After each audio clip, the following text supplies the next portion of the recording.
ठीक है सर। चिराग जी, आप गए थे राजभवन, मुलाकात करने, क्या वजह? अपने लोगों पर करो ना। देखिए, आज लोक जनशक्ति पार्टी का एक प्रतिनिधिमंडल, जिसमें मैं, मेरे साथ हमारे प्रदेश अध्यक्ष राजू तिवारी जी, हमारे संसदीय बोर्ड के बिहार प्रदेश अध्यक्ष उल्लास पांडे जी, हमारे बिहार के प्रधान महासचिव संजय पासवान जी, हमारे संगठन के महामंत्री संजय सिंह जी, हमारी लोक जनशक्ति पार्टी की वरिष्ठ नेत्री और जहानाबाद से पूर्व प्रत्याशी हमारी इंदु कश्यप जी, हम इस प्रतिनिधिमंडल ने महामहिम जी से मुलाकात की और साथ में हमारे तमाम और वरिष्ठ साथी और पदाधिकारी साथी साथ में हैं। इस प्रतिनिधिमंडल ने महामहिम जी से मुलाकात की और मुलाकात का मुख्य उद्देश्य बिहार में जिस तरीके से अपराध चरम सीमा पर आ गया है और कानून व्यवस्था पूरी तरीके से धराशायी हो गई है, और ये इन भारी शब्दों का प्रयोग मैं सिर्फ बोलने के लिए नहीं कर रहा हूँ, आप सबके कैमरे साक्षी हैं इस बात के। आप ही वो हैं, लोकतंत्र का भैया आप लोग चौथा स्तंभ है, और आप ही लोग हैं जिन्होंने निरंतरता में बिहार में बढ़ते हुए अपराध को लेकर अपनी खबरों को बेबाकी से मजबूती से रखा है। आए दिन जो हत्याएं हो रही हैं, रंगदारी हो रही है, लूटमार हो रहा है, अपहरण हो रहा है, डकैती हो रही है, उसके बारे में आप सब ने रिपोर्टिंग की और अधिकांश जगहों पर मैं खुद गया हूँ। हमारे पूर्व प्रत्याशी मनिहारी के अनिल उमराव जी, जो कि अनुसूचित जनजाति से आते थे, उनकी जिस तरीके से अपहरण कर 2 दिन तक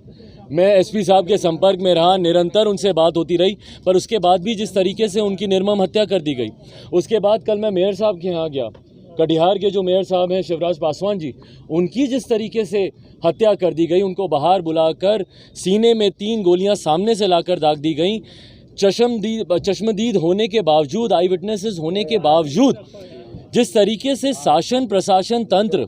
पूरी तरीके से उदासीन रवैया इन विषयों पर दिखाता है। उससे पहले ठीक वहीं पर कटिहार के जो पिछले भी मेयर थे, वो भी अनुसूचित जाति से आते थे, उनकी भी ऐसी हत्या कर दी गई। आज वो अपराधी पिछले 1-1.5 साल से खुलेआम घूम रहे हैं। तो ये अपने में दर्शाता है कि भैया अपराध पर नियंत्रण बिहार सरकार पूरी तरीके से खो चुकी है,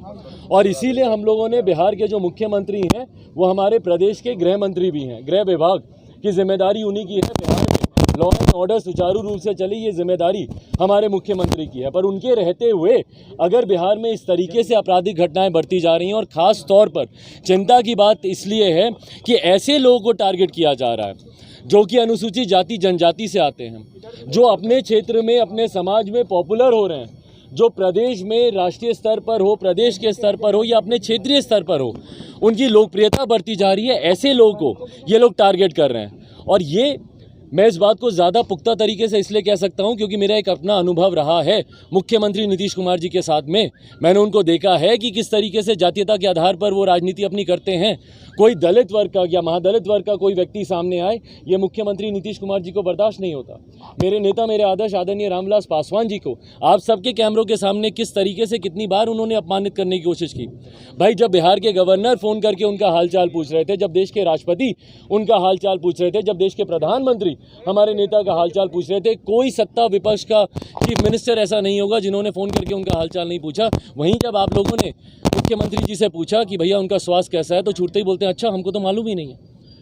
तो जिस प्रदेश के मुख्यमंत्री ने अनुसूचित जाति जनजाति के लोगों के साथ हमेशा भेदभाव किया हो, उनके साथ हमेशा बदले की भावना रखी हो, और उनको टारगेट कर उनकी हत्या करवाई गई हो, उनके ऊपर आपराधिक असामाजिक तत्वों के द्वारा उनके ऊपर अटैक करवाया गया हो, इन तमाम चीज़ों की जानकारी हम लोगों ने आज महामहिम जी को दी है, उनके संज्ञान में दिया है, क्योंकि राज्य सरकार के ऊपर और मुख्यमंत्री जी के ऊपर से बिहारियों का विश्वास उठ गया।